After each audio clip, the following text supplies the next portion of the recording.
পবিত্র রমজানুল মুবারকে যে শিক্ষা আল্লাহ পাক আমাদেরকে দিয়েছেন, আগামী দিনগুলোতে যেন সেই শিক্ষায় শিক্ষিত হয়ে সেই আদর্শে আদর্শিত হয়ে আমরা যেন আমাদের জান্নাতি জীবনটা নিশ্চিত করি। এই জবান দ্বারা কাউকে কষ্ট দেব না, এই হাত দ্বারা কাউকে কষ্ট দেব না, তাহলেই আমরা প্রকৃত মুসলমান। আল্লাহ নবী সাল্লাল্লাহু আলাইহি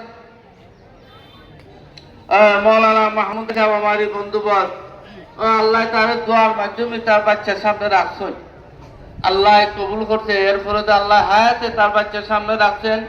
এই মৌলানা মাহমুদ আলী সাহেব আপনাদের কাছে দোয়া চাইছেন, আল্লাহ যেন তাকে সুস্থ করে। আমার এই সাহেব ভাই তিনিও তার আমাদের কাছে দোয়া চেয়েছেন এবং তার বাচ্চার জন্য দোয়া চেয়েছেন। সে একটু অসুস্থতা